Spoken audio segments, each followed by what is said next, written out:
Hello students,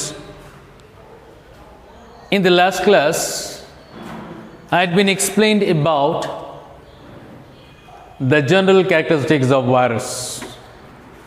Last class ಅಲ್ಲಿ ನಾನು ನಿಮಗೆ ವೈರಸಸ್ಗಳ ಬಗ್ಗೆ ತಿಳಿಸ್ಕೊಟ್ಟಿದ್ದೇನೆ. ಅದಕ್ಕೂ ಹಿಂದೆ ಬಯೋಲಾಜಿಕಲ್ ಕ್ಲಾಸಿಫಿಕೇಷನ್ ಅನ್ನೋ ಚಾಪ್ಟರಲ್ಲಿ ಡಿಸ್ಕಸ್ ಮಾಡ್ತಾ ಇದ್ದಂಗೆ ಈ RH ವಿಟೇಕರಿನ 5 ಕಿಂಗ್ಡಮ್ ಸಿಸ್ಟಮ್ ಕ್ಲಾಸಿಫಿಕೇಷನ್ಗಳಲ್ಲಿ ಮೊನೇರಾ, ಪ್ರೊಟಿಸ್ಟಾ, ಮೈಕೋಟಾ, ಪ್ಲಾಂಟಿಯಾ ಮತ್ತು ಅನಿಮ್ಯಾಲಿಯಾಗಳ ಜನರಲ್ ಕ್ಯಾರೆಕ್ಟರಿಸ್ಟಿಕ್ಸ್ಗಳನ್ನು ಮತ್ತು ಅದರ ಕ್ಲಾಸಿಫಿಕೇಷನ್ಸ್ಗಳನ್ನು ತಿಳ್ಕೊಂಡಿದ್ದಾಯಿತು. ಅದಾದಮೇಲೆ transition between living and non living things ಏನಿದೆಯೋ ವೈರಸಸ್ಗಳ ಬಗ್ಗೆ ಲಾಸ್ಟ್ ಕ್ಲಾಸಲ್ಲಿ ಸಂಕ್ಷಿಪ್ತವಾಗಿ ಅವುಗಳ ಒಂದು ಜನರಲ್ ಕ್ಯಾರೆಕ್ಟರಿಸ್ಟಿಕ್ಸ್ಗಳು ಮತ್ತು ಕ್ಲಾಸಿಫಿಕೇಷನ್ಸ್ಗಳನ್ನೆಲ್ಲವನ್ನು ತಿಳ್ಕೊಂಡಿದ್ದಾಯಿತು. ಈ ಕ್ಲಾಸಲ್ಲಿ ಅಲ್ಲಿಂದ ಮುಂದುವರೆದ ಭಾಗಗಳನ್ನು ತಿಳಿಸ್ಕೊಡ್ತಾನೆ. ಪ್ರಯಾನ್ಸ್, ವೈರಾಯ್ಡ್ಸ್ ಅವೆರಡು ಆದಮೇಲೆ ಲಾಸ್ಟಿಗೆ ಲೈಕೆನ್ಸನ್ನು ಅಧ್ಯಯನ ಮಾಡ್ತೇವೆ. ನೋಡಿ, ಎವಲ್ಯೂಷನರಿ ಕಾನ್ಸೆಪ್ಟಲ್ಲಿ ಜೀವಿಗಳು ಹೆಂಗೆ ಇವಾಲ್ವ್ ಆದವು ಅನ್ನೋದಕ್ಕೆ ಸೆಕೆಂಡ್ ಇಯರ್ PUCಯಲ್ಲಿ ಎವಲ್ಯೂಷನ್ ಅನ್ನೋ ಒಂದು ಚಾಪ್ಟರ್ ಇದೆ. ಅಲ್ಲಿ all the living organism has been evolved from the inorganic substance ಅಂತ ಹೇಳ್ತೇವೆ. ಇನ್ಆರ್ಗ್ಯಾನಿಕ್ ಸಬ್ಸ್ಟೆನ್ಸಸ್ಗಳು ಆಮೇಲೆ ಆರ್ಗ್ಯಾನಿಕ್ ಸಬ್ಸ್ಟೆನ್ಸಸ್ಗಳಾಗ್ತವೆ. ಆರ್ಗ್ಯಾನಿಕ್ ಸಬ್ಸ್ಟೆನ್ಸ್ಗಳಲ್ಲಿ ಮೊದಲು ಮೈಕ್ರೋಮಾಲಿಕ್ಯೂಲ್ಸ್ ಆಗ್ತದೆ, ಅದಾದಮೇಲೆ ಮ್ಯಾಕ್ರೋಮಾಲಿಕ್ಯೂಲ್ಸ್ ಆಗ್ತದೆ, ಅದಾದ ಮೇಲೆ ಜೆನೆಟಿಕ್ ಮೆಟೀರಿಯಲ್ ಹುಟ್ಟುತ್ತೆ. ಹೀಗೆ ನಾವು ಹೇಳ್ತಾ ಬರ್ತೇವೆ. ಆ ರೀತಿಯಾಗಿ ಫಸ್ಟು ನೀರು ಈ ಜಗತ್ತಿನಲ್ಲಿ ಕಂಡ ಮೇಲೆ ನೈಟ್ರೋಜಿನ್ನು, ಹೈಡ್ರೋಜಿನ್ನು ಮತ್ತು ಲೈಟನಿಂಗ್ ಎನರ್ಜಿಯಿಂದ ಅಲ್ಟ್ರಾವಲೆಂಟ್ ಎನರ್ಜಿಯನ್ನು ಬಳಸಿಕೊಂಡು ಅಮೋನಿಯಾ ಆಗುತ್ತೆ. ಆಮೇಲೆ ಅಮೈನೋ ಆಸಿಡ್ಸ್ ಆಗ್ತದೆ.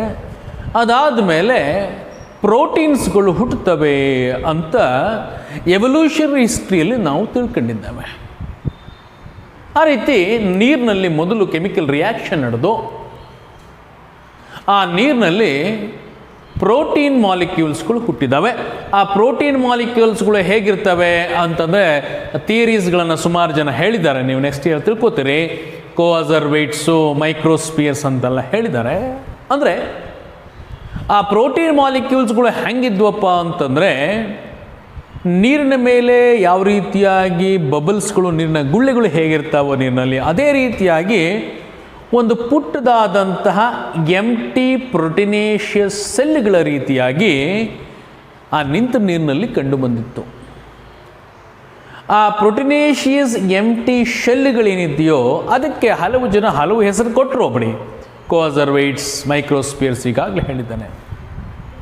ಆದರೆ ಅವುಗಳು ಸಹ ದೇ ಆರ್ ದ ಇನ್ಫೆಕ್ಷಿಯಸ್ ಪಾರ್ಟಿಕಲ್ಸ್ಗಳು ಅಂತ ನಮಗೆ ತಿಳಿಸ್ಕೊಟ್ಟವನು ಯಾರು ಅಂತಂದರೆ ಸ್ಟ್ಯಾನ್ಲಿ ಪ್ರಿಸ್ನರ್. ಈ ಸ್ಟ್ಯಾನ್ಲಿ ಪ್ರಿಸ್ನರ್ ಆ ಪ್ರೋಟೀನ್ಸ್ಗಳಿಂದ ಮಾಡಿದಂತಹ ಈ ರೀತಿಯಾದಂತಹ ಚಿಕ್ಕದಾದಂತಹ ಶೆಲ್ಗಳೇನಿದ್ವೋ ದ ಪ್ರೋಟಿನೇಷಿಯಸ್ ಇನ್ಫೆಕ್ಷಿಯಸ್ ಪಾರ್ಟಿಕಲ್ಸ್ಗಳನ್ನು ಆತ ಐಡೆಂಟಿಫೈ ಮಾಡ್ತಾನೆ. ಅದಕ್ಕೆ ಆತ ಏನಂತ ಹೆಸರು ಕೊಡ್ತಾನೆ ಅಂತಂದರೆ ಪ್ರಯಾನ್ಸ್ ಅಂತ ಹೆಸರು ಕೊಡ್ತಾನೆ. ಪ್ರಯಾನ್ಸ್ ಅಂತಂದರೆ ಪ್ರೋಟಿನೇಷಿಯಸ್ ಇನ್ಫೆಕ್ಷಿಯಸ್ ಪಾರ್ಟಿಕಲ್. ಈ ಪ್ರಯಾನ್ಸನ್ನು ಈ ಸ್ಟ್ಯಾನ್ಲಿ ಪ್ರಿಸ್ನರ್ ಮೊದಲು ಎಲ್ಲಿ ಡಿಸ್ಕವರ್ ಮಾಡ್ದ ಅಂತಂದರೆ ಕ್ಯಾನಿಬಲಿಸ್ಟಿಕ್ ಪೀಪಲ್ ಆಫ್ ಜೆನೇವಾ,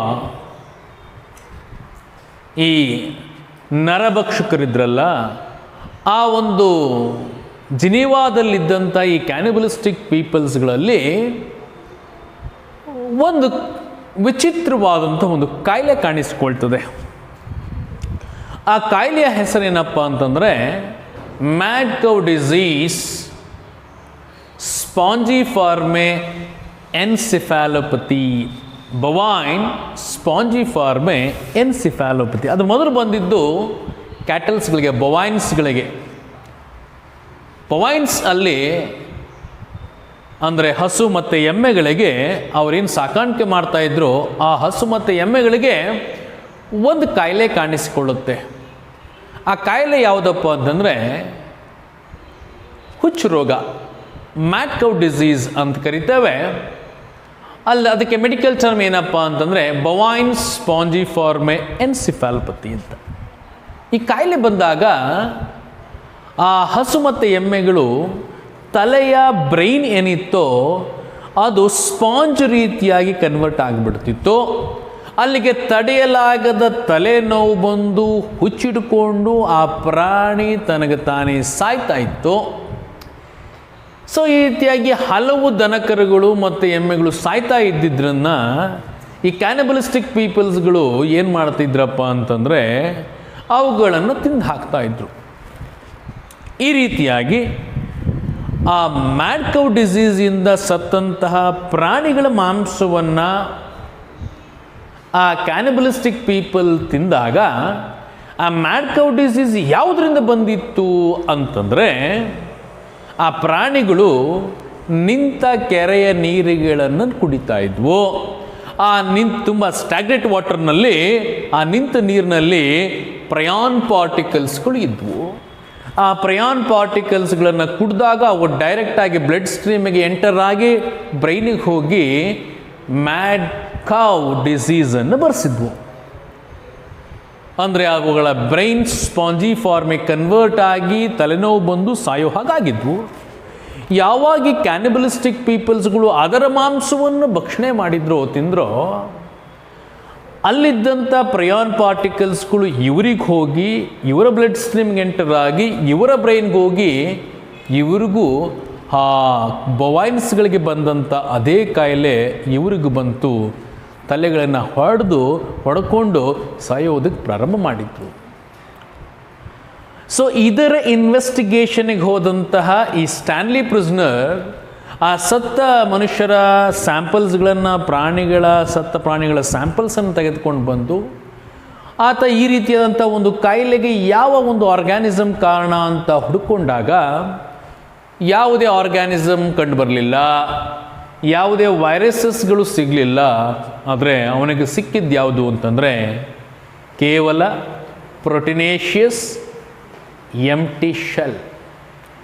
ಆ ಪ್ರೊಟಿನೇಷಿಯಸ್ ಎಂಟಿ ಶೆಲ್ಲಿಗೆ ಆತ ಇದಕ್ಕೆ ಕಾಯಿಲೆ ಬರೆಸುವಂಥ ಒಂದು ಕ್ಯಾರೆಕ್ಟರಿಸ್ಟಿಕ್ಸ್ ಇದೆ, ನೇಚರ್ ಇದೆ ಅಂಥೇಳಿ ಆತ ಆ ಸ್ಟ್ಯಾನ್ಲಿ ಪ್ರಿಸ್ನರ್ ಅದಕ್ಕೇನಂತ ಹೆಸರು ಕೊಟ್ಟ ಅಂತಂದರೆ ಪ್ರಯಾನ್ಸ್ ಅಂತ ಹೆಸರು ಕೊಟ್ಟ. ಪ್ರಯಾನ್ಸ್ ಅಂತಂದರೆ ಪ್ರೊಟಿನೇಷಿಯಸ್ ಇನ್ಫೆಕ್ಷಿಯಸ್ ಪಾರ್ಟಿಕಲ್. ಈ ಪ್ರೊಟಿನೇಷಿಯಸ್ ಇನ್ಫೆಕ್ಷಿಯಸ್ ಪಾರ್ಟಿಕಲ್ಗೆ ಏನು ಪ್ರಯಾನ್ಸ್ ಅಂತ ಕೊಟ್ಟನೋ ಅದು ಒಂದು ಕಡೆಯಾದರೆ, ಇನ್ನೊಂದು ಕಡೆ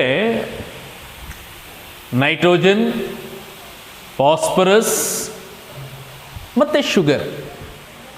ಹಿಂಗೆ ಹೇಳೋದಕ್ಕಿಂತ ನೈಟ್ರೋಜನ್ ಬೇಸಸ್ಗಳು, ಫಾಸ್ಫೋರಿಕ್ ಆ್ಯಸಿಡ್ಡು ಮತ್ತು ಶುಗರ್, ಅದರಲ್ಲೂ ಪೆಂಟಾ ಶುಗರ್, ಇವುಗಳ ಮೂರು ಸಹ ಸೇರಿ ಏನಾಯಿತು ಅಂತಂದರೆ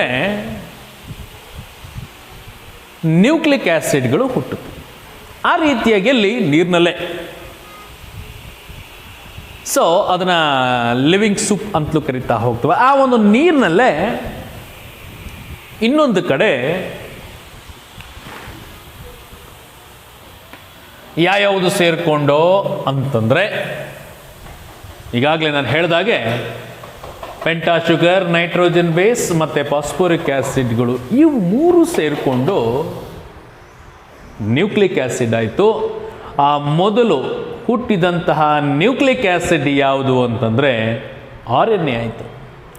ಅದರಲ್ಲೂ ಸಿಂಗಲ್ ಸ್ಟ್ರ್ಯಾಂಡೆಡ್ RNA ಮಾಲಿಕ್ಯೂಲ್ಸ್ ಇನ್ನೊಂದು ನೀರಿನಲ್ಲೇ ಇನ್ನೊಂದು ಜಾಗದಲ್ಲಿ ಹುಟ್ಟಿದ್ದಾವೆ. ಆ ಒಂದು ಇನ್ಫೆಕ್ಷಿಯಸ್ RNA ಮಾಲಿಕ್ಯೂಲ್ಸ್ ಏನು ನೀರಿನಲ್ಲಿ ಹುಟ್ಟಿದೆಯೋ ಆ RNA ಮಾಲಿಕ್ಯೂಲ್ಸ್ಗಳಿಗೆ ವೈರಾಯ್ಡ್ಸ್ ಅಂತ ಹೆಸರು ಕೊಟ್ಟ. Not virus, viroids. ಯಾವುದು ವೈರಾಯ್ಡ್ಸ್ ಅಂತಂದರೆ, viroids are the infectious RNA molecules. ಆ ಒಂದು ನೀರಿನಲ್ಲಿ ನೇಕೆಡ್ ಆಗಿ ಬಿದ್ದಿರುವಂಥ ಸಿಂಗಲ್ ಸ್ಟ್ಯಾಂಡರ್ಡ್ RNA ಮಾಲಿಕ್ಯೂಲ್ಸ್ಗೆ ಇನ್ಫೆಕ್ಷಿಯಸ್ ನೇಚರ್ ಇದೆ ಅಂತ ಹೇಳಿದವ್ರು ಯಾರು ಅಂತಂದರೆ ಡೈನರ್ ಮತ್ತು Raymer in 1971. They are these two are the plant physiologist. ಸಸ್ಯಗಳ ಬಗ್ಗೆ, ಸಸ್ಯಗಳ ಫಿಸಿಯಾಲಜಿಯನ್ನು ಬಗ್ಗೆ ಅಧ್ಯಯನ ಮಾಡ್ತಿದ್ದಂತಹ ಈ ಡೈನರ್ ಮತ್ತು ರೆಮಾರ್ ಅನ್ನುವಂಥವರು 1971ನಲ್ಲಿ ಕೆಲವು ಪ್ಲ್ಯಾಂಟ್ಸ್ಗಳಿಗೆ ಒಂದು ವಿಚಿತ್ರವಾದಂಥ ಕಾಯಿಲೆ ಕಾಣಿಸ್ಕೊಂಡಿರ್ತದೆ. ಆ ಕಾಯಿಲೆ ಯಾವುದರಿಂದ ಬಂದಿದೆ ಅಂತ ಇನ್ವೆಸ್ಟಿಗೇಷನ್ ನಾರ್ಮಲ್ಲಾಗಿ ಆಗೇ ಆಗುತ್ತೆ. ಆ ರೀತಿ ಇನ್ವೆಸ್ಟಿಗೇಷನ್ ಮಾಡಿದಂಥ ಸಂದರ್ಭದಲ್ಲಿ ಅವರಿಗೆ ಸಿಕ್ಕಿದ್ದು ಯಾವುದು ಅಂತಂದರೆ, it was mainly due to the naked RNA molecules, that too a naked single-stranded RNA molecules. So the infectious single-stranded RNA molecules ಏನು ಕಾಯಿಲೆಯನ್ನು ಬರೆಸ್ತಾ ಇತ್ತು ಕೆಲವು ಗಿಡಗಳಲ್ಲಿ, ಆ ಒಂದು RNA ಮಾಲಿಕ್ಯೂಲ್ಸ್ಗಳಿಗೆ ಈ ಡೈನರ್ ಮತ್ತು ರೆಮಾರ್ ಅನ್ನುವಂಥವರು ವೈರಾಯ್ಡ್ಸ್ ಅಂತ ಹೆಸರು ಕೊಡ್ತಾರೆ. ಈ ವೈರಾಯ್ಡ್ಸ್ ಯಾವ ರೀತಿಯಾಗಿ ಬಿಹೇವ್ ಮಾಡ್ತಾ ಇತ್ತು ಅಂತಂದರೆ, it was behaving similar to the virus. ಯಾವ ಥರ ತೋರಿಸ್ತಾ ಇತ್ತು ಅಂತಂದರೆ, ವೈರಸ್ ಯಾವ ರೀತಿಯಾಗಿ ತೋರಿಸ್ತದೋ ಗುಣಗಳನ್ನು, ಕ್ಯಾರೆಕ್ಟರಿಸ್ಟಿಕ್ಸ್ಗಳನ್ನು, ಅದೇ ರೀತಿಯಾಗಿ ತೋರಿಸ್ತಾ ಇತ್ತು. ಅದು ಯಾವುದು ಅಂತಂದರೆ, inside the living sell it behaves like an organism. Outside the living ghost, it behaves like a non-living thing. So, it is a single-strand RNA molecules. They reproduce within the host cell.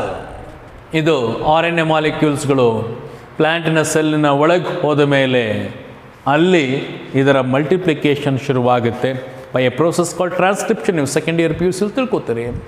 ಆ transcription process ನಡೀಲಿಕ್ಕೆ, transcription ಅಂತಂದರೆ the process of formation of RNA.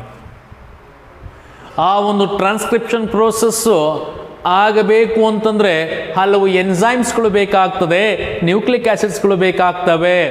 So ಆ ಒಂದು nucleic ಆ್ಯಸಿಡ್ಸ್ಗಳು ಮತ್ತು ಎನ್ಸೈಮ್ಸ್ಗಳು ಏನು RNA molecule ಫಾರ್ಮೇಷನ್ಗೆ ಬೇಕೋ ಅದೆಲ್ಲವನ್ನು host ಸೆಲ್ನಲ್ಲಿರುವಂಥದ್ದನ್ನು ಬಳಸಿಕೊಂಡು ತಾನು ಮಲ್ಟಿಪ್ಲೈ ಆಗಿ ಆ ಒಂದು ಲಿವಿಂಗ್ ಸೆಲ್ಲನ್ನು ಡಿಸ್ಟ್ರಕ್ಟ್ ಮಾಡಿ ಹೊರಗೆ ಬರುವಂಥದ್ದೇನಿದೆಯೋ ಈ ವೈರಾಯ್ಡ್ಸಿನ ಗುಣ ಇದಾಗಿತ್ತು. So they reproduce within the host cell using the enzymes of the host cell. ಯಾಕೆ ಎಲ್ಲ ಇದೇ ಬಳಸ್ಕೊಂಡ ಮೇಲೆ ಹೋಸ್ಟ್ ಸೆಲ್ ಬದುಕಲಿಕ್ಕೆ ಸಾಧ್ಯವೇ? ವೀಕನ್ ಆಗುತ್ತೆ, ಡಿಸ್ಟ್ರಕ್ಟ್ ಆಗುತ್ತೆ, ಹಾಳಾಗುತ್ತೆ. ಅದಾದಮೇಲೆ ಇನ್ನಿತರ ಸೆಕೆಂಡರಿ ಇನ್ಫೆಕ್ಷನ್ಸ್ಗಳಿಗೂ ಆ ಹೋಸ್ಟ್ ಸೆಲ್ ಒಳಪಡ್ತದೆ.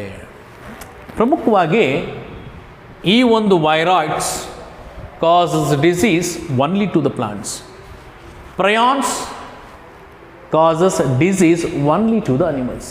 ನೋಡಿ, ಇಲ್ಲೂ ನಾವೇನು ನೋಡ್ತಿದ್ದೇವೆ ಅಂತಂದರೆ, ವೈರಸ್ಸಲ್ಲಿ ಕಂಡು ಬಂದ ಹಾಗೆ ಪ್ರಮುಖವಾಗಿ these two are made up of biomolecules. These two shows host specificity. ಇವೆರಡು ಬಯೋಮಾಲಿಕ್ಯೂಲ್ಸ್ಗಳಿಂದ ಮಾಡಲ್ಪಟ್ಟಿದೆ, ಜೊತೆಗೆ ಹೋಸ್ಟ್ ಸ್ಪೆಸಿಫಿಸಿಟಿಯನ್ನು ತೋರಿಸ್ತಾ ಇದೆ. ಆದ್ದರಿಂದ ಇವೆರಡನ್ನು ನಾವು ಬಯಾಲಜಿಯಲ್ಲೇ ಅಧ್ಯಯನ ಮಾಡ್ತಿದ್ದೇವೆ. ಪ್ರಮುಖವಾಗಿ these virus causes disease only to the plants. ಆ ಕಾಯಿಲೆಗಳು ಪ್ರಮುಖವಾಗಿ ಯಾವುದು ಅಂತಂದರೆ ಪೊಟ್ಯಾಟೊ ಸ್ಪಿಂಡಲ್ ಟ್ಯೂಬರ್. ಆಲೂಗೆಡ್ಡೆ ಹೇಗಿರ್ಬೇಕು ನೀವೆಲ್ಲ ಅಂಗಿಯಲ್ಲಿ ನೋಡಿದ್ದೀರಿ. ಆ ಆಲೂಗೆಡ್ಡೆ ಆಕಾರವನ್ನು ಬಿಟ್ಟು ಮೂಲಂಗಿ ಆಕಾರಕ್ಕೆ ತಿರುಗಿತು ಅಂತಂದರೆ, ಉದ್ದುದ್ದಕ್ಕಾಗೋಯ್ತು ಅಂತಂದರೆ ಅಲ್ಲಿಗೆ ಅದು ಕಾಯಿಲೆ ಬಂದಿದೆ ಅಂತ ಅರ್ಥ. ಆಮೇಲೆ ಅಲ್ಲಿ ರಸಭರಿತವಾಗಿರೋದಿಲ್ಲ, ಅದು ಬೆಂಡ್ ಆಗಿಬಿಟ್ಟಿರ್ತದೆ, ಒಂಥರ ಸ್ಪಾಂಜ್ ಲೈಕ್ ಆಗಿಬಿಟ್ಟಿರ್ತದೆ. ಸೊ ಅದನ್ನು ನಾವು ಆ ಕಾಯಿಲೆಯನ್ನು ಪೊಟ್ಯಾಟೊ ಸ್ಪಿಂಡಲ್ ಟ್ಯೂಮರ್ ಡಿಸೀಸ್, ಅದಕ್ಕೆ ಕಾರಣ ಯಾರು ಅಂತಂದರೆ ಈ ವೈರಸ್. ಅದ್ರ ಜೊತೆಗೆ ಟೊಮ್ಯಾಟೊ ಬಂಚಿ ಟಾಪ್, ಇನ್ನೊಂದು ಟೊಮ್ಯಾಟೊ ಗಿಡಕ್ಕೆ ಬರುವಂಥ ಒಂದು ಕಾಯಿಲೆ. ಅದು ಯಾರಿಂದ? ವೈರಸ್ಸಿಂದ. ನೋಡಿ, ಈ ಟೊಮ್ಯಾಟೋದ ಗಿಡದ ಎಲೆಯ ಅರೇಂಜ್ಮೆಂಟ್ ಹೇಗಿರುತ್ತೆ ಅಂತಂದರೆ ಈ ರೀತಿಯಾಗಿ ಆಲ್ಟರ್ನೇಟ್ ಅರೇಂಜ್ಮೆಂಟ್ ಇರ್ತವೆ. ಸೊ ಎಲೆ ಹೀಗಿದ್ದರೆ ಒಳ್ಳೆಯದು. ನೋಟ್ಸ್ ಮತ್ತು ಇಂಟರ್ ನೋಟ್ಸ್ಗಳೆಲ್ಲ ಡಿಸ್ಟಿಂಕ್ಟ್ ಆಗಿ ಕ್ಲಿಯರ್ ಆಗಿ ನೋಡಲ್ ಜಾಗದಲ್ಲಿ ಎಲೆಗಳಿರಬೇಕು. ಈ ರೀತಿಯಾಗಿ ಇರ್ತದೆ ಎಲೆಗಳು. ಆದರೆ ಯಾವೊಂದು ಟೊಮ್ಯಾಟೊ ಗಿಡ ಈ ಒಂದು ವೈರಾಯ್ಡ್ಸ್ಗಳಿಂದ ಇನ್ಫೆಕ್ಟ್ ಆಗಿದೆಯೋ ಅಂತಹ ಗಿಡದಲ್ಲಿ ಸ್ಟಂಟೆಡ್ ಗ್ರೋತನ್ನು ನೋಡ್ತೇವೆ. ಜೊತೆಗೆ ಈ ರೀತಿಯಾಗಿ ಎಲೆಗಳು ಎಲ್ಲಿರಬೇಕು ಅಂತ ಹೇಳಿದ್ದಾನೆ, ಆಲ್ಟರ್ನೇಟ್ ಅರೇಂಜ್ಮೆಂಟಲ್ಲಿ ಇರಬೇಕು, ನೂಡಲ್ ಜಾಗದಲ್ಲಿ ಇರಬೇಕು ಅಂತ ಹೇಳಿದ್ದಾನೆ. ಅದರ ಬದಲಾಗಿ ಸ್ಟಂಟೆಡ್ ಗ್ರೋತ್ ಆಗಿ ಎಲ್ಲ ಎಲೆಗಳು ಕ್ರೌನ್ ಆಫ್ ಲೀವ್ಸ್ ಅಂತ ಕರಿತೇವೆ. ಇದನ್ನು ಬಂಚಿ ಟಾಪನ್ನು ಕ್ರೌನ್ ಆಫ್ ಲೀವ್ಸ್ ಅಂತ ಕರಿತೇವೆ. ಎಲ್ಲವೂ ತುದಿ ಭಾಗದಲ್ಲಿ ಎಲೆಗಳೆಲ್ಲ ಸೇರಿಕೊಂಡು ಕಿರೀಟದ ಹಾಗೆ ಕಾಣಿಸ್ತಾ ಇದೆ. ನಮ್ಮ ತೆಂಗಿನ ಮರದಲ್ಲಿ ಮೇಲ್ಭಾಗದಲ್ಲಿ ಎಲೆ ಸೇರುತ್ತದಲ್ಲ, ಅದೇ ರೀತಿಯಾಗಿ ಹೆಚ್ಚು ಕಡಿಮೆ ಕಾಣಿಸ್ತಾ ಹೋಗ್ತದೆ. ಸೊ ಆ ಒಂದು ಕಾಯಿಲೆ ಟೊಮ್ಯಾಟೊ ಬಂಚಿ ಟಾಪ್ ಅಂತ ಕರಿತೇವೆ. ಈ ಕಾಯಿಲೆ ಯಾರಿಂದ ಬರ್ತದೆ ಅಂತಂದರೆ ವೈರಾಯ್ಡ್ಸಿಂದ ಬರ್ತದೆ. ಆ ರೀತಿ ಎಲೆಗಳೆಲ್ಲವೂ ತುದಿ ಭಾಗದಲ್ಲಿ ಸೇರಿಕೊಂಡಿದ್ದರೆ, ಹಂಗೆ ಸೇರ್ಕೊಂಡು ಬಿಡ್ತು ಅಂತಂದರೆ ಅಂತಹ ಗಿಡ ಹೆಲ್ದಿಯಾಗಿರೋದಿಲ್ಲ, ಆರೋಗ್ಯಕರವಾಗಿಲ್ಲ. ಆದ್ದರಿಂದ ಇಳುವರಿ, ಈಲ್ಡ್ ಏನಂತ ಹೇಳ್ತೀವೋ ಆ ಈಲ್ಡ್ ನಮಗೆ ಸಿಗೋದಿಲ್ಲ. ಅಂದರೆ ಆ ಟೊಮ್ಯಾಟೊ ಗಿಡದಲ್ಲಿ ಹಣ್ಣುಗಳು ಬಿಡೋದಿಲ್ಲ. ಆ ರೀತಿ ಹಣ್ಣುಗಳು ಬಿಟ್ಟಿಲ್ಲ, ಫ್ಲವರ್ಸ್ ಆಗಿಲ್ಲ, ಹಣ್ಣಾಗಿಲ್ಲ ಅಂತಂದರೆ ಇನ್ನು ಟೊಮ್ಯಾಟೊ ಗಿಡವನ್ನು ಹಾಕೇನು ಪ್ರಯೋಜನ ಅಲ್ವೇ? ಸೊ ಆದ್ದರಿಂದ ಈ ವೈರಾಯ್ಡ್ಸ್ಗಳಿಂದ ಏನು ಕಾಯಿಲೆಗಳು ಬರುತ್ತವೋ ಈ ಕಾಯಿಲೆಗಳಿಂದ ಎಕನಾಮಿಕಲಿ ಲಾಸ್ ಆಗ್ತದೆ. ಸೊ ಆದ್ದರಿಂದ ಈ ಒಂದು ವೈರಾಯ್ಡ್ಸ್ಗಳ ಬಗ್ಗೆ ತಿಳ್ಕೋಬೇಕಾಗ್ತದೆ. ಇದರ ಒಂದು ವೈರಾಯ್ಡ್ಸ್ಗಳನ್ನು ಡಿಸ್ಟ್ರಕ್ಟ್ ಮಾಡಲಿಕ್ಕೆ ಏನು ನಾವು ಮೆಡಿಸಿನ್ ಅಥವಾ ಟ್ರೀಟ್ಮೆಂಟ್ಗೆ ಏನು ಬಳಸಬೇಕು ಅವುಗಳನ್ನು ಅಗ್ರಿಕಲ್ಚರ್ ಯಾರು ನಡೆಸ್ತಾ ಇರ್ತಾರೋ ಅವರುಗಳು ಗಮನ ಇಟ್ಟು ತಿಳ್ಕೋಬೇಕಾಗತ್ತೆ. ರೈಟ್? ಅಲ್ಲಿಗೆ ನಾವು ಪ್ರಯಾನ್ಸ್ ಮತ್ತು ವೈರಾಯ್ಡ್ಸ್ಗಳ ಬಗ್ಗೆ ತಿಳ್ಕೊಂಡಾಯಿತು. The next is on lichens.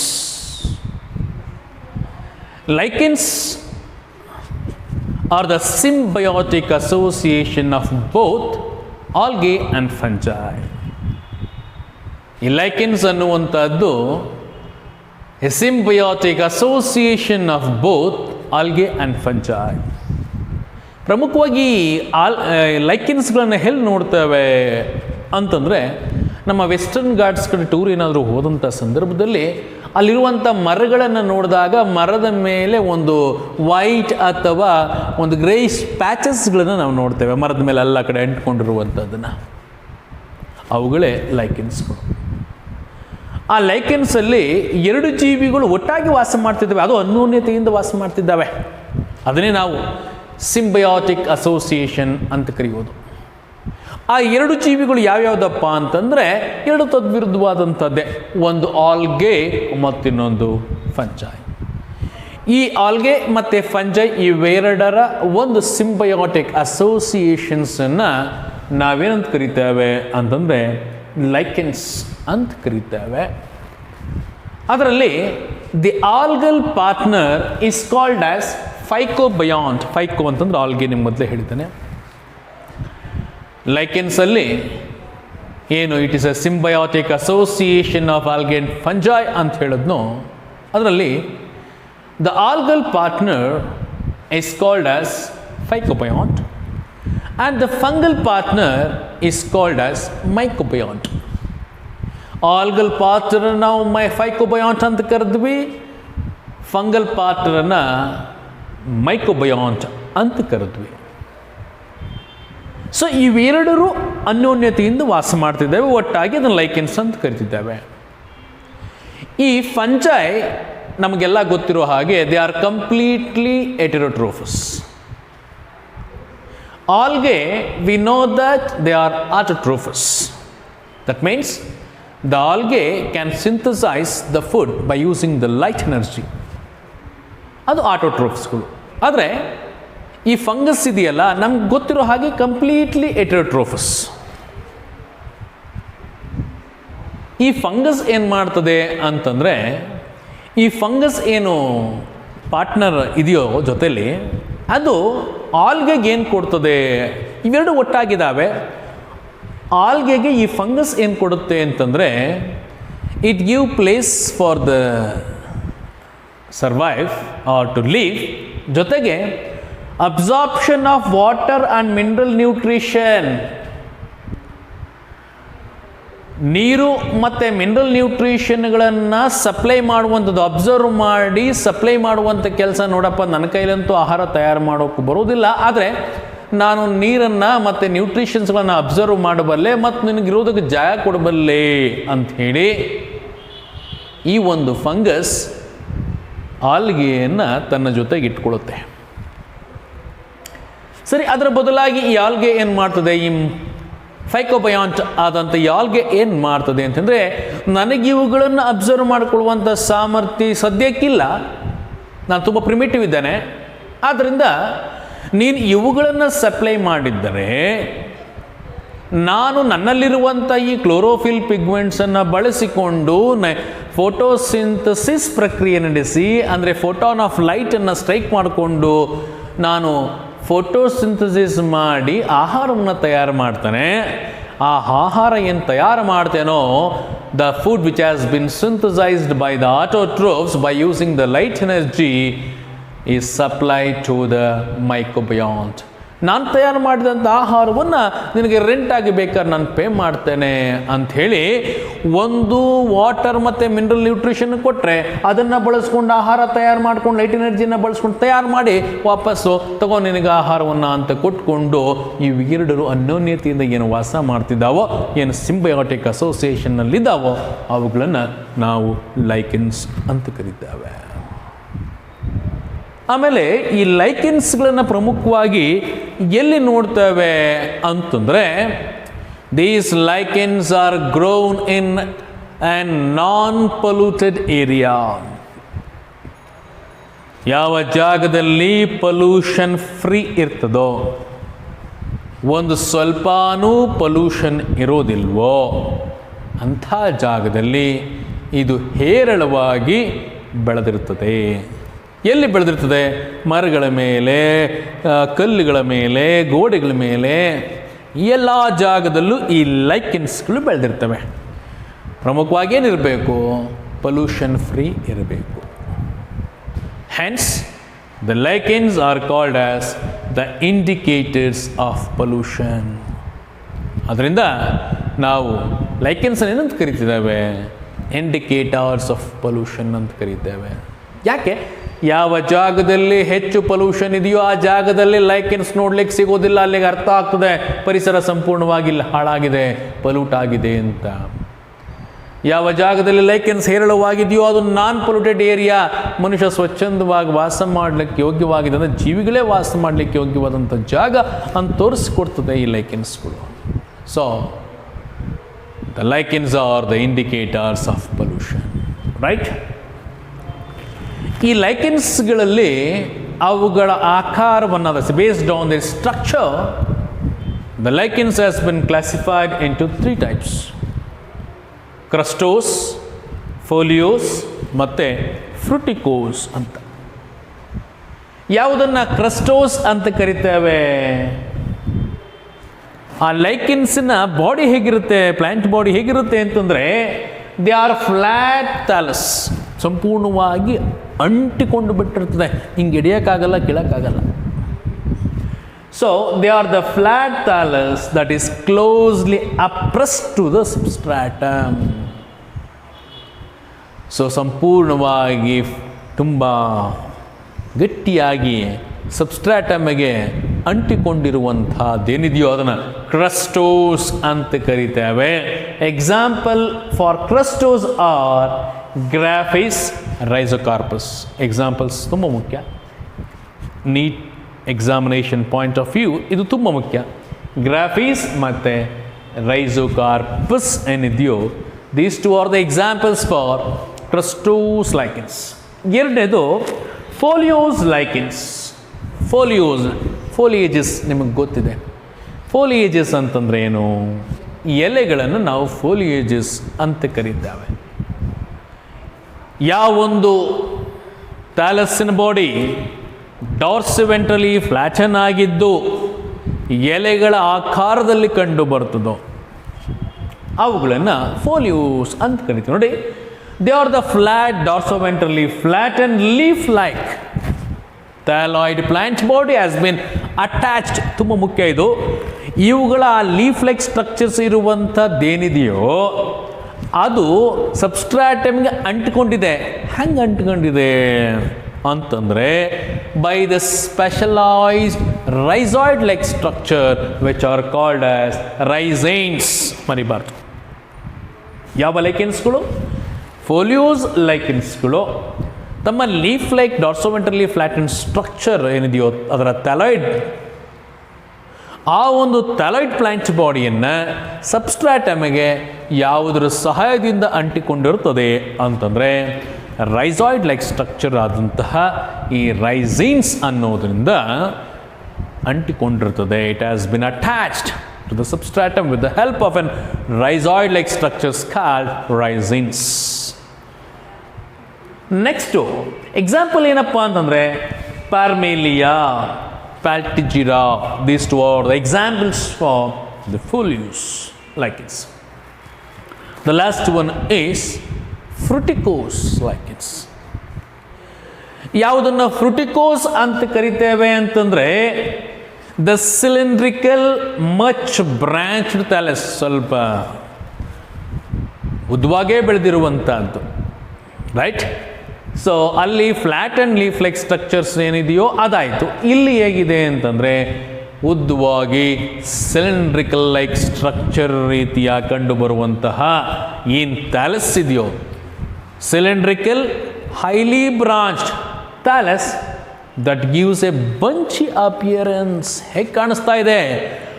ಆ ಒಂದು ಸಿಲಿಂಡ್ರಿಕಲ್ ಬ್ರಾಂಚ್ಡ್ ಸ್ಟ್ರಕ್ಚರ್ಸ್ಗಳು ಗೊಂಚಲಾಗ್ಬಿಟ್ಟಿದ್ದಾವೆ. ಅಂದರೆ ಫ್ರೂಟ್ನ ಏನು ಗ್ರೇಪ್ಸಿನ ಗೊಂಚಲಿದೆಯಾ, ಹಣ್ಣಿನ ಗೊಂಚಲಿದೆಯಲ್ಲ, ದ್ರಾಕ್ಷಿ ಹಣ್ಣಿನ ಗೊಂಚಲು, ಅದೇ ರೀತಿಯಾಗಿ ಈ ಒಂದು ಸಿಲಿಂಡ್ರಿಕಲ್ ಪಾರ್ಟ್ ಏನಿದೆಯೋ ಹೈಲಿ ಬ್ರಾಂಚ್ ಸಿಲಿಂಡ್ರಿಕಲ್ ಥ್ಯಾಲಸ್ಗಳು they have been arranged in bunches. ಅದನ್ನು ಫ್ರುಟಿಕೋಸ್, ಅದಕ್ಕೆ ಹೆಸರು ನೋಡಿ ತುಂಬ ಚೆನ್ನಾಗಿ ಕೊಟ್ಟಿದ್ದಾರೆ ಅಲ್ವೇ. ಎಲೆ ರೀತಿಯಾಗಿದ್ದಿದ್ರೆ ಫೋಲಿಯೋಸ್ ಅಂತ ಕೊಟ್ಟರು. ಇಲ್ಲಿ ದ್ರಾಕ್ಷಿ ಹಣ್ಣಿನ ಗೊಂಚಲ್ ರೀತಿಯಾಗಿದ್ದರಿಂದ, ಹಣ್ಣಿನ ರೂಪದಲ್ಲಿ ಇದ್ದಿದ್ದರಿಂದ ಅದನ್ನು ಫ್ರುಟಿಕೋಸ್ ಅಂತ ಕರೆದ್ವಿ, ರೈಟ್. ತುಂಬ ಅಪ್ರೆಸ್ಡ್ ಪಾರ್ಟನ್ನು ಕ್ರಸ್ಟೋಸ್, ಎಲೆ ರೀತಿಯಾಗಿರೋದನ್ನು ಫೋಲಿಯೋಸ್, ಹಣ್ಣಿನ ಗೊಂಚಲು ರೀತಿಯಾಗಿರೋದ್ರಿಂದ ಅದನ್ನು ಫ್ರುಟಿಕೋಸ್ ಅಂತ ಕರಿತೇವೆ. ಆ ಫ್ರುಟಿಕೋಸ್ ಲೈಕೆನ್ಸ್ಗೆ ಎಕ್ಸಾಂಪಲ್ಸ್ ಯಾವುದು ಅಂದರೆ ಅಸ್ನಿಯಾ ಮತ್ತು cladonia are the examples for the fruticose lichens. ಇಲ್ಲಿಯವರೆಗೆ ನಾನು ಈ ಕ್ಲಾಸಲ್ಲಿ ಪ್ರಯಾನ್ಸ್, ವೈರಾಯ್ಡ್ಸ್ ಮತ್ತು ಲೈಕೆನ್ಸನ್ನು ತಿಳಿಸ್ಕೊಟ್ಟಿದ್ದಾನೆ. ಅಲ್ಲಿಗೆ ಬಯೋಲಾಜಿಕಲ್ ಕ್ಲಾಸಿಫಿಕೇಷನ್ ಅನ್ನೋ ಈ ಚಾಪ್ಟ್ರು ಕಂಪ್ಲೀಟ್ ಆಗುತ್ತೆ. ಈ ಬಯೋಲಾಜಿಕಲ್ ಕ್ಲಾಸಿಫಿಕೇಷನ್ ಅನ್ನೋ ಚಾಪ್ಟ್ರಲ್ಲಿ ಸಿಸ್ಟಮ್ ಕ್ಲಾಸಿಫಿಕೇಷನನ್ನು ತಿಳಿಸ್ಕೊಟ್ಟಿದ್ದಾನೆ. ಅದಾದ ಮೇಲೆ 5 ಕಿಂಗ್ಡಮ್ ಸಿಸ್ಟಮ್ ಕ್ಲಾಸಿಫಿಕೇಷನ್ನಲ್ಲಿ ಪ್ರತಿಯೊಂದು ಕಿಂಗ್ಡಮ್ಸ್ಗಳ ಜನರಲ್ ಕ್ಯಾರೆಕ್ಟರಿಸ್ಟಿಕ್ಸ್ಗಳನ್ನು ತಿಳಿಸ್ಕೊಟ್ಟಿದ್ದಾನೆ. ಜನರಲ್ ಕ್ಯಾರೆಕ್ಟರಿಸ್ಟಿಕ್ಸ್ ಆಫ್ ಕಿಂಗ್ಡಮ್, ಅದಾದಮೇಲೆ classification of the Kingdom.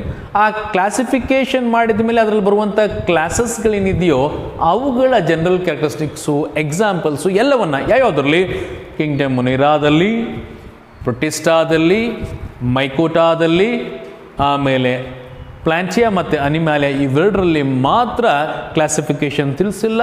Just general ಕ್ಯಾರೆಕ್ಟರಿಸ್ಟಿಕ್ಸನ್ನು ಮಾತ್ರ ತಿಳ್ಕೊಂಡಿದ್ದೇವೆ. ಯಾಕೆ ಅಂತಂದರೆ ನೆಕ್ಸ್ಟ್ ಚಾಪ್ಟ್ರಲ್ಲಿ ಕಿಂಗ್ಡಮ್ ಪ್ಲಾಂಟಿಯಾ ಮತ್ತು ಕಿಂಗ್ಡಮ್ ಅನಿಮ್ಯಾಲಿಯಾ ಅಂತಾನೆ ಡೀಟೇಲ್ ಆಗಿ ಅಧ್ಯಯನ ಮಾಡಬೇಕಾಗಿರೋದ್ರಿಂದ. ಅದಾದ ಮೇಲೆ ವೈರಸಸ್ಗಳ ಬಗ್ಗೆ, ವೈರಾಯ್ಡ್ಸಿನ ಬಗ್ಗೆ ಸ್ವಲ್ಪ ಮಾತ್ರ, ಪ್ರಯಾನ್ಸಿನ ಬಗ್ಗೆ, ಅದಾದ ಮೇಲೆ ಲೈಕೆನ್ಸಿನ ಬಗ್ಗೆ ತಿಳ್ಕೊಂಡಿದ್ದೀವಿ. ಅಲ್ಲಿಗೆ ಈ ಚಾಪ್ಟರ್ ಕಂಪ್ಲೀಟ್ ಆಗುತ್ತೆ. ನೆಕ್ಸ್ಟ್ ಕ್ಲಾಸಲ್ಲಿ ನಾನು ಇನ್ನೊಂದು ಚಾಪ್ಟರ್ನ ಸ್ಟಾರ್ಟ್ ಮಾಡ್ತೇನೆ. Thank you.